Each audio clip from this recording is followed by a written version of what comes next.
Buenos días, tardes, noches. En mi anterior vídeo estuve hablando sobre por qué existe el universo. Y algo que quizás haya podido llamar la atención de algún espectador es que no hablé de Dios en ningún momento, cuando es sumamente habitual recurrir a la idea de Dios o mencionarlo cuando se está hablando del porqué de la existencia, sobre todo del porqué de la existencia del universo. El principal motivo por el que no mencioné a Dios es que considero que Dios no es en modo alguno una respuesta satisfactoria a la pregunta ¿por qué existe el universo? Porque si lo que realmente nos interesa es la existencia en sí misma, si nos interesa conocer el misterio de por qué existe algo en lugar de nada, si creemos que la existencia misma requiere una explicación, entonces, ¿qué nos resuelve Dios aquí? Si asumimos que la existencia de todo se explica con un simple Dios lo hizo, estamos asumiendo que Dios existe también, que Dios es algo existente, y al asumir que Dios existe, seguimos teniendo que resolver el mismo misterio que teníamos que resolver al principio, el misterio de la existencia. ¿Por qué existe Dios?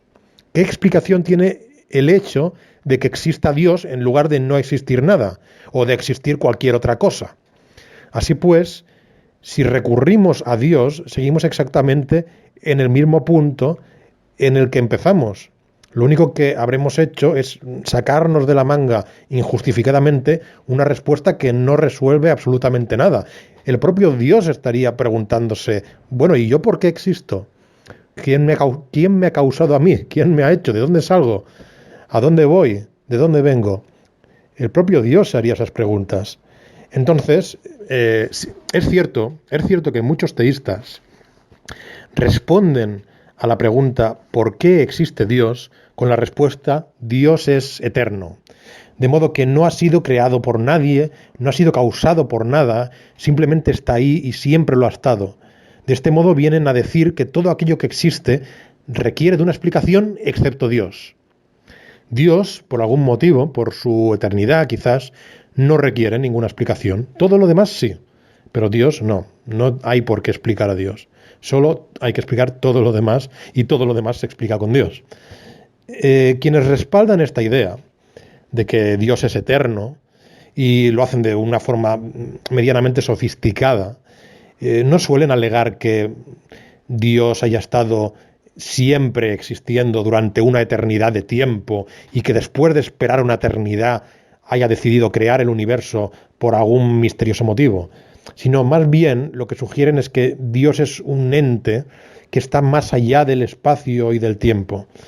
Lo que me sorprende de esta respuesta es que si le damos a algo la condición de eterno, si lo situamos en la eternidad, fuera del espacio y el tiempo, entonces ese algo ya no requiere ninguna explicación, según este razonamiento, quiero decir.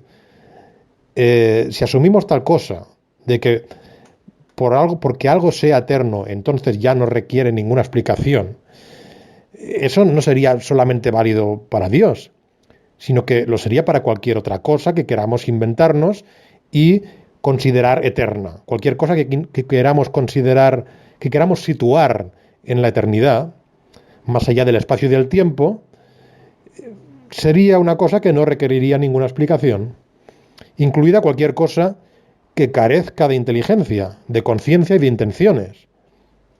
Es decir, esa cosa que existe más allá del espacio y del tiempo, en la eternidad, y cuya existencia no necesitaría ninguna explicación, no tiene por qué ser necesariamente un ser consciente e inteligente, con voluntad y con capacidad para tomar decisiones. ¿Por qué tendría que serlo? Hay quienes sugieren que esa entidad, que sería externa al espacio y al tiempo, es decir, que sería eterna y que dio lugar a la existencia del universo, es una entidad que tiene forzosamente que ser un ser inteligente y que es imposible que se trate de un fenómeno carente de inteligencia. Le otorgan a esa hipotética causa primera del universo cualidades humanas, tales como la inteligencia, la voluntad, la capacidad de amar, de odiar, de alegrarse, de entristecerse. Desde cierta óptica podría decirse que las personas que defienden esta idea han dibujado esa causa primera del universo a imagen y semejanza del propio ser humano. Si bien desde su punto de vista somos nosotros, los humanos, quienes estamos hechos a imagen y semejanza de esa causa primera, de esa entidad creadora. Somos inteligentes porque esa causa es inteligente y nos ha creado a su imagen y semejanza. Bien, esto es lo que vamos a abordar en este vídeo. Lo primero que debemos aclarar es que el debate sobre si hay o no hay un Dios realmente no tiene mucho que ver con el debate sobre si hay una causa primera o no la hay. Pues tanto los teístas como los ateos pueden coincidir sin problemas en que hubo un origen del universo, especialmente teniendo en cuenta que las evidencias empíricas apuntan, como ya dijimos en el vídeo anterior, a que todo empezó hace unos 13.800 millones de años, o por lo menos la expansión empezó en ese momento. El debate no está en si hubo un origen o no hubo un origen, en si todo salió de la nada o nada puede salir de la nada, o si hay una causa primera o no hay causa primera. El debate entre teístas y no teístas, es decir, entre los ateos y los creyentes, está en si esa causa primera tiene que ser forzosamente una entidad consciente, una entidad dotada de inteligencia. Ahí está el debate. ¿Con qué argumentos se defiende la idea de que el universo tuvo que ser creado por un ente inteligente? Bien, uno de los argumentos que se ha hecho más célebre en tiempos relativamente recientes es el del llamado ajuste fino, the fine tuning, el ajuste fino del universo.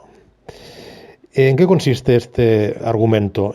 Bien, en nuestro universo parecen haber ciertas leyes y constantes fundamentales con unas magnitudes determinadas. Las partículas elementales tienen, según su clase, unas dimensiones y una masa determinadas. Las fuerzas que hacen interaccionar esas partículas entre sí tienen unos valores concretos. Me refiero con todo esto, por ejemplo, también a constantes universales, como la constante de estructura fina, con un valor aproximado de 1 partido por 137, o la constante gravitacional, con un valor aproximado de 6 por 10 elevado a menos 10. Estos valores y estas magnitudes son aparentemente contingentes, es decir, no son necesarios. En principio no tenían por qué ser necesariamente esos números concretos, pero fueron exactamente esos números concretos. Lo que a muchos sorprende es que muchas de esas constantes universales, muchas de las relaciones entre fuerzas fundamentales, como la gravedad, el electromagnetismo, la interacción fuerte, y muchas de las características de las partículas fundamentales, si hubieran sido ligeramente distintas, nuestra existencia habría sido imposible. Por ejemplo, ¿qué habría pasado si el ritmo de expansión del universo hubiera sido más alto? Pues en ese caso, lo que podría haberse dado es que la materia se habría dispersado a una velocidad que le habría impedido reagruparse mediante la gravedad para formar cuerpos tales como planetas y estrellas que posteriormente se agrupasen en galaxias y en cúmulos de galaxias. Y si el ritmo de expansión, por el contrario, hubiera sido más bajo, más lento, bien, en ese caso, quizás toda la materia existente se habría aglomerado rápidamente, formando una gran bola de masa superdensa y gigantesca. En cualquiera de los dos casos, no habría sido posible la existencia de la vida humana. ¿Qué pasa, por otra parte, con las fuerzas fundamentales? ¿Qué pasaría si la fuerza que denominamos interacción fuerte, que mantiene unidos a los protones en el núcleo del átomo, no hubiera sido tan fuerte? En ese caso, no se habrían podido formar ciertos elementos químicos, ya que la repulsión electromagnética dentro de los núcleos de los átomos entre los protones haría imposible que se construyesen esos núcleos atómicos y que se construyesen esos elementos químicos. Y, claro, podrían no haberse llegado a formar elementos químicos que son necesarios para que tenga lugar la vida. Así pues, la idea que se defiende desde la posición teísta es que si alguna de estas fuerzas y constantes fundamentales hubieran tenido un valor ligerísimamente distinto, entonces la vida hubiera sido absolutamente imposible. Y por lo tanto, la conclusión a la que llegan es que alguien, una mente inteligente, tuvo que ajustar cada uno de esos números fundamentales y que lo hizo precisamente con la intención de que nosotros pudiéramos existir. Es decir, el universo entero estaría hecho desde un principio con esa finalidad, con la finalidad de que nosotros existamos y vivamos en él.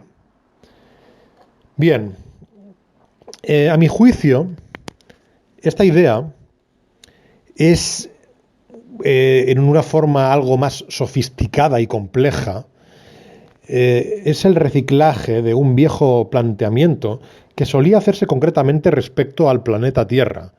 Es decir, una misma idea de que este lugar ha sido perfectamente diseñado para que nosotros vivamos en él, que era una idea que muchos teístas planteaban respecto a la Tierra como planeta desde hace mucho tiempo, y que ahora tiende a plantearse respecto a todo el universo y en relación con estas constantes universales y estas fuerzas fundamentales.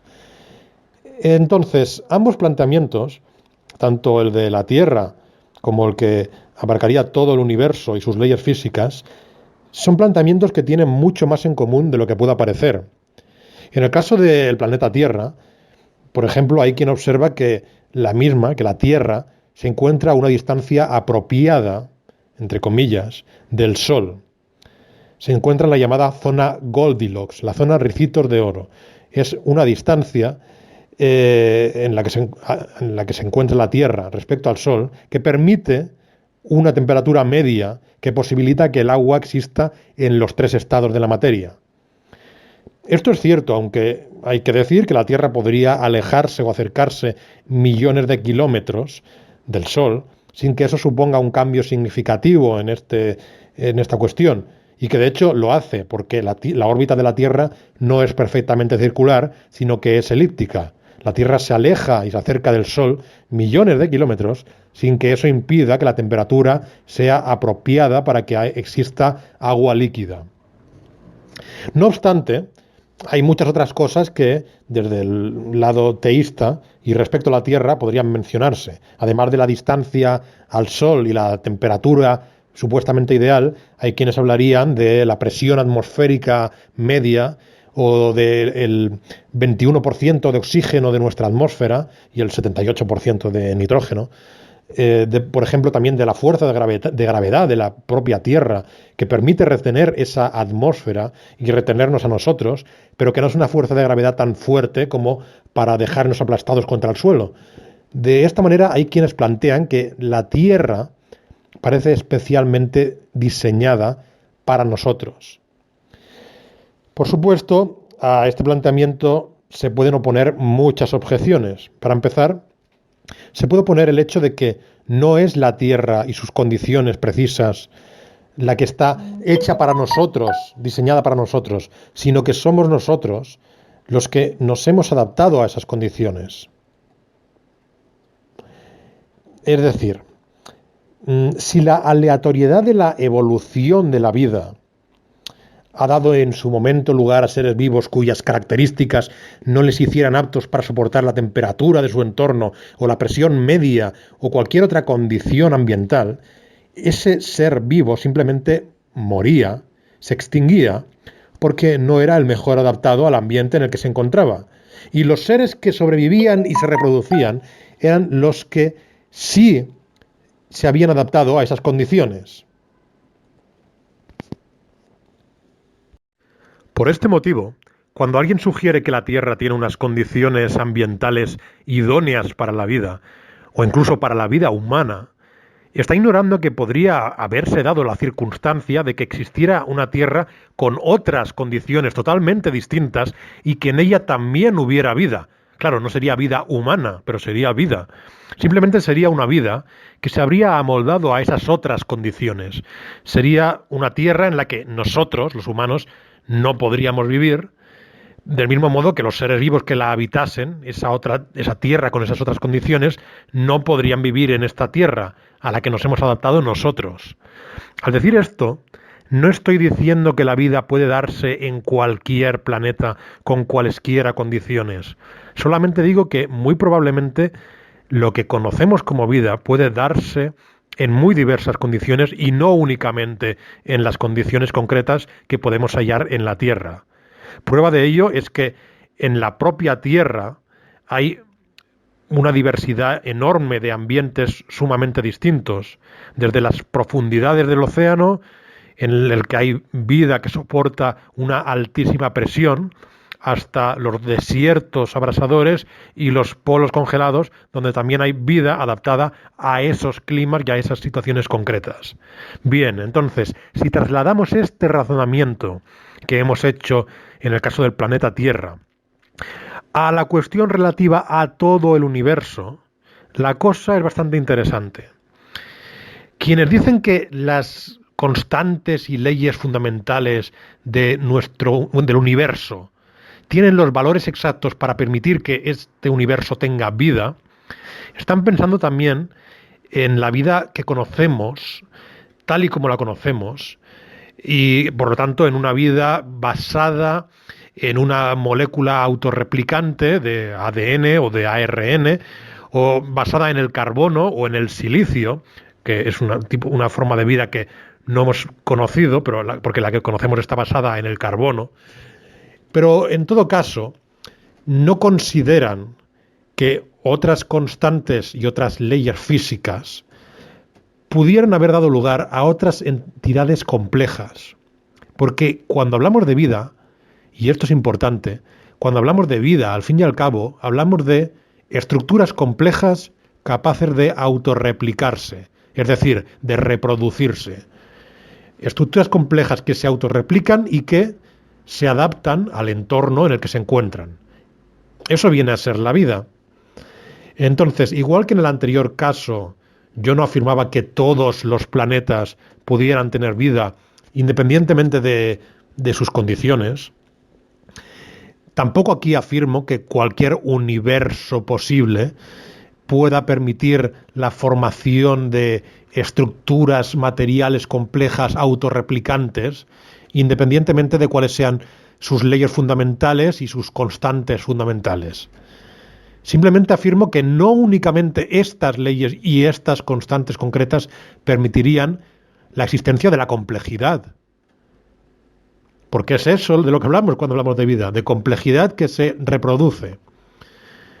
Otras leyes y otras constantes fundamentales quizá habrían permitido la complejidad a otra escala, la habrían permitido quizá permitiendo formas de vida basadas en otros elementos químicos que no sean el carbono o el silicio, o en otro tipo de moléculas autorreplicantes muy distintas al ADN, o en cualquier cosa autorreplicante que no tiene por qué ser ni siquiera moléculas, puede ser otro tipo de estructuras que ni siquiera seamos capaces de concebir, estructuras mayores o menores en tamaño o menores en cualquier tipo de dimensión, si es que imaginamos un posible universo con otra cantidad concreta de dimensiones. Entonces, mientras fueran formas complejas, estructuras complejas que se reproducen y que se adaptan mediante esa reproducción al lugar en el que se encuentran, seguirían encajando en lo que definiríamos muy ampliamente como vida. Encajarían en nuestra idea amplia de lo que es vida. No obstante, y volviendo nuevamente al ejemplo de la Tierra, del planeta Tierra, hemos de abordar la que todavía considero que es la cuestión clave en todo esto. Porque aunque hemos dicho que la vida podría adaptarse a condiciones muy diversas, es probable que no todas las condiciones permitan la vida. Pero la cuestión que realmente se tiende a obviar y a ignorar por parte de quienes dicen que la Tierra parece especialmente diseñada para que nosotros habitemos en la Tierra, es la cuestión de que la Tierra es solamente uno entre todos los planetas que orbitan los cientos de miles de millones de estrellas en las cientos de miles de millones de galaxias. Y de hecho, recientemente se ha estimado que incluso debe haber unos 2 billones con B de galaxias. Esto es una cosa reciente, del año 2016. Si se multiplicasen esos 2 billones de galaxias por sus cientos de miles de millones de estrellas y todo eso por las decenas o veintenas de planetas que deben estar orbitando en torno a esas estrellas, el resultado sería tal que parece evidente que aunque sea por azar, como mínimo en uno de esos planetas, puede darse el fenómeno de la vida. Entonces, puede darse el fenómeno que conocemos como vida.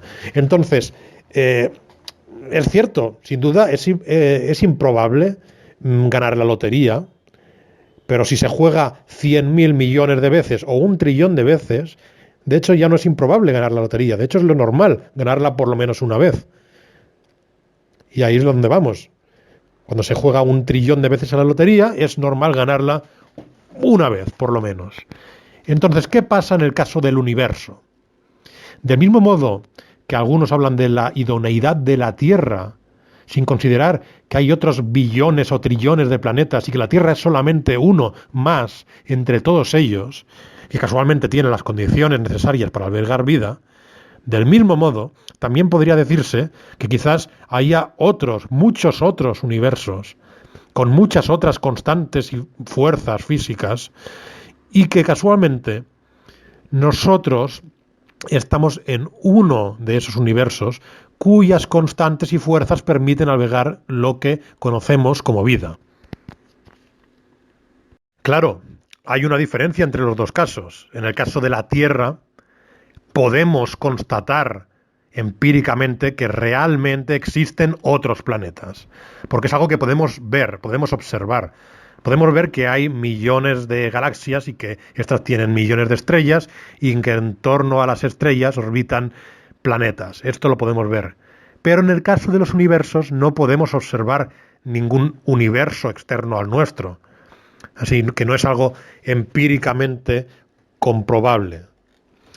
Por este motivo, no estoy afirmando categóricamente y con contundencia algo que no puedo probar, pero tampoco sería científico afirmar lo contrario. No sería científico afirmar que este es el único universo que existe sin poder probarlo. Entonces, esto nos lleva a la posibilidad del multiverso, que de hecho ya traté en el vídeo anterior.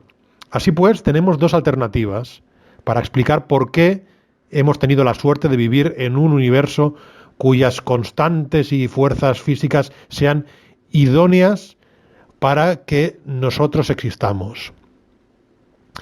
Una alternativa posible es la que hemos mencionado al principio, que el universo hubiera sido diseñado por una mente inteligente que ajustó esas constantes deliberadamente con la finalidad de que existamos nosotros.